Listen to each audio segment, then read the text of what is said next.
Bonjour à tous, c'est Elodie du site camomilleetmarjolaine.fr et je vous retrouve aujourd'hui pour continuer notre série de vidéos sur les astuces anti-stress au naturel.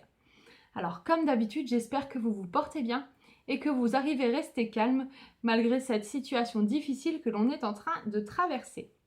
Je vous en avais parlé la dernière fois, aujourd'hui on va discuter des hydrolats anti-stress. Alors déjà pour commencer, c'est quoi un hydrolat?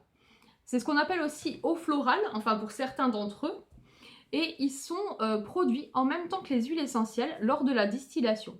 Donc à la fin du processus de distillation, à la sortie de l'alambic, vous avez une phase aqueuse, donc qui est l'hydrolat, et la phase huileuse au-dessus, qui est l'huile essentielle.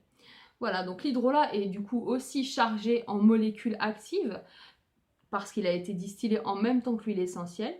C'est les mêmes actions que l'huile essentielle dont il est issu, parce qu'ils viennent de la même plante, mais il est chargé entre 2 et 5% de principes actifs.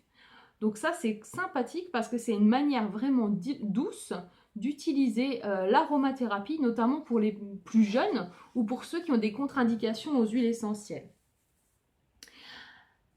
Comment on choisit son hydrolat? Alors là, c'est important parce que de leur qualité va dépendre leur efficacité en fait. C'est déjà vrai pour les huiles essentielles, bien sûr, hein, mais c'est encore plus vrai pour les hydrolats parce qu'ils sont quand même plus sujets à tout ce qui est mélange, pollution, dilution, même pour certaines marques. Donc il faut vraiment être vigilant quant à la qualité de ce que vous achetez pour pouvoir vous en servir en toute sécurité.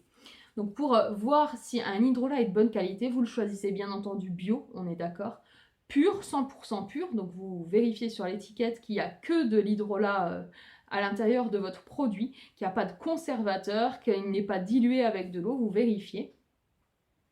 Vous vérifiez aussi qu'il est frais, parce que les hydrolats, c'est de l'eau, hein, donc ils sont vraiment beaucoup plus sujets à tout ce qui est pullulation microbienne que les huiles essentielles. Les microbes se développent beaucoup plus vite dans les hydrolats. Donc ils vont se conserver entre 1 à 2 mois après ouverture et ils vont se conserver au frais. Donc autant les acheter déjà vraiment frais pour pouvoir profiter de leurs bienfaits longtemps. Et il faut aussi vérifier si vous voulez, après je vous expliquerai qu'on peut les prendre par voie orale. Donc si vous voulez les prendre par voie orale, il faut vérifier que c'est une qualité alimentaire et pas une qualité cosmétique, parce qu'on peut aussi s'en servir comme lotion pour la peau, mais si vous voulez les prendre par voie orale, il faut vraiment que ce soit une qualité alimentaire. Tout ça, c'est noté normalement sur l'étiquette, en tout cas pour les fabricants qui sont corrects. Alors, quels hydrolats on favorise pour la gestion du stress? Alors, il y en a pas mal. Moi, j'en ai sorti 3 principaux. Vous avez la camomille romaine. Donc, évidemment, je vous en avais parlé en tant qu'huile essentielle il y a quelques temps. Mais la camomille romaine, en tant qu'hydrolat, elle a les mêmes vertus, c'est-à-dire qu'elle est relaxante, antispasmodique, très anxiolytique. Elle va permettre un apaisement assez fort et immédiat. Même en hydrolat, elle est quand même vraiment efficace. Vous avez aussi l'hydrolat de lavande vraie, qui du coup lui rééquilibre au niveau du système nerveux, qui va permettre d'harmoniser tout ça, de revenir à l'état calme et serein, réduire la nervosité, réduire l'agitation. Et vous avez mon préféré, qui est l'hydrolat de fleur d'oranger ou l'hydrolat de néroli.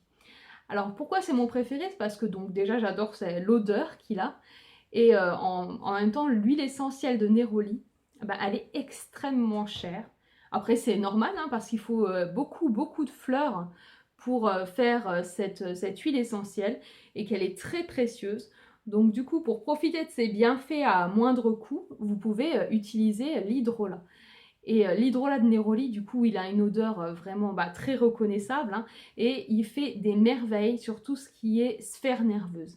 C'est vraiment un antidépressif, un positivant, un relaxant majeur, et vous pouvez l'utiliser donc chez les enfants, chez les adultes, sans problème. Ça a d'ailleurs longtemps été le spray anti-cauchemar et anti-monstre de mon fils. On l'utilisait en brume d'oreiller avant qu'il aille se coucher, et ça l'a accompagné pendant un bon moment. Donc justement, comment on s'en sert des hydrolats? Donc c'est ce que je viens de vous dire, vous avez plusieurs façons de vous en servir. Au niveau du stress, vous avez deux façons principales de vous en servir. C'est la diffusion atmosphérique. Donc soit en spray simple, hein, vous achetez donc votre flacon d'hydrolat qui est vendu généralement avec un spray, ou alors vous pouvez acheter l'embout spray à part et vous spritzez dans l'air.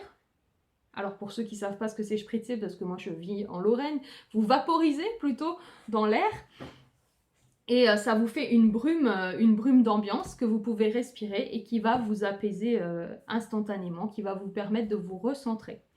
Pour ceux qui ont des diffuseurs à brumisation, donc ceux où on rajoute de l'eau et les huiles essentielles, vous pouvez aussi remplacer l'eau par de l'hydrolat. Et du coup, vous diffusez l'hydrolat sans rajouter d'huile essentielle. Ça va vous permettre de profiter du coup de cette brume un peu plus longtemps que si vous mettez en vaporisation. Et il y a une deuxième façon de l'utiliser, donc je vous en ai parlé tout à l'heure, c'est la voie orale. Alors celle-ci, elle sera réservée aux enfants de plus de 7 ans et aux adultes, en évitant les femmes enceintes et allaitantes qui pourront en profiter version olfaction, ça sera mieux. Hein. Donc pour les enfants de plus de 7 ans, vous pouvez mettre une cuillère à café par jour dans un petit peu d'eau. Et pour les adultes, ça sera une cuillère à soupe. Pour les bébés de plus de 3 mois, ce que vous pouvez faire, c'est mettre un verre d'hydrolat dans l'eau du bain. Ça va permettre à bébé de se détendre et de profiter des bienfaits de l'hydrolat sans avoir besoin de l'ingérer.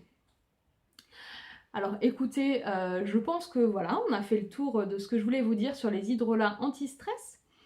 Alors comme d'habitude, hein, si vous avez des questions, vous n'hésitez pas, vous me les posez en dessous de la vidéo en commentaire. Vous la partagez si elle a été utile pour vous. Et vous pouvez retrouver les vidéos sur Facebook, sur la page Camomille et Marjolaine, sur la page Instagram de Camomille et Marjolaine, et aussi sous l'onglet vidéo anti-stress du site camomilleetmarjolaine.fr. Alors moi je vous dis à bientôt et on se retrouve la prochaine fois, donc dans 2 jours, pour discuter d'une huile essentielle anti-stress, c'est l'encens. Voilà, à bientôt!